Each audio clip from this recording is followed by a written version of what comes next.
everyone, I'm Bonita from Pennies to Dollars. Welcome back to my channel on frugal living, decluttering, and minimalizing your home. I was raised by Depression era parents, and I share a lot of tips and tricks and ideas that I learned from them. I am also the author of 50 Frugal Recipes When Living on a Budget that includes Depression era recipes and other recipes through the 1900s to save money. So if you're interested in that, check out the link in the description box or check it out on Amazon. Today we are going to talk about preparing to save money. How do you prepare to save money? We all know that being mindful and being careful with your money is important. We also know it's important to simplify any areas of your life. It makes it easier to make decisions about what is important. And we all know it's important to find value in how we spend our money. So I have a few ideas on that topic today. One of the first ones I wanted to discuss was knowing your insurance. And I know this sounds terribly dull, but stick with me just for a second. I shared with you we took my husband to the emergency room a few weeks ago. And before we took him, he said, I just need to wait and go to the doctor on Monday. This is going to cost too much. And I told him, you know what? Actually, it's going to cost less for you to go to the minor emergency clinic than to go to the doctor. We have a plan where it costs us $350 for any ER visit or urgent care visit. But the last time I went to my primary care physician and they just drew routine labs, I paid over $500. And I knew they were going to draw probably routine labs and maybe run some tests. And I knew if we went to our regular doctor, that would probably cost us over $1,000. But by going to urgent care, we were able to save a lot of money.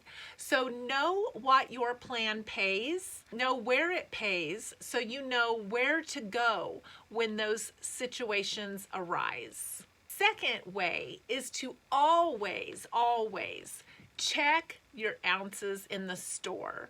And I know you will probably say, hey, I know this. I know this too, right? But it almost got me last week. I was in the grocery store and they had cereal on sale for $1.99 a box. And the box didn't look very big. And then they had a giant box on sale for $4.99. And in just looking at it, I could tell that the smaller boxes were not going to equal the bigger box, even if I added two of them. So I thought, well, $4 for two small boxes or $4.99 for a giant box that's clearly a lot more. And then I thought, well, I better just check by ounce just to make sure. The two smaller boxes were cheaper. I was shocked because I thought I could visually tell. But sometimes you open up those really big boxes and they're about 3/4 full. So it's always a good idea not to let your brain decide. Let your calculator decide. And always remember that those small areas of saving, they make such a difference. Many times people will think, I don't have time to deal with those small ways. But there are so many more small ways than there are big ways. You can only cut your housing costs down one time, whether it's rent or mortgage. You can only cut your car payments down so much by getting older vehicles. Some of those big purchases, you can only cut a certain way. And yes, the savings may be bigger, but it's a one-time deal. These little ways are endless. There are so many opportunities to cut in those small ways, and that's why they impact us so much. So don't forget those small ways of cutting. And always, the best way to save money is to repurpose, reuse, recycle, upcycle, and reduce anything that you possibly can in your house. You have already bought it once, so try to use it twice or 3 times by using it in a different way. Those things you've already purchased. Don't re-buy things that you have something in their place. The easiest way to save money is to look at those patterns of things that you always do and try to interrupt those patterns. We get used to doing the same things the same way all the time, and they just become second nature, like that way that we always drive to work. And maybe there's another way that's shorter and faster and uses less time and less gas. But we just get into that pattern.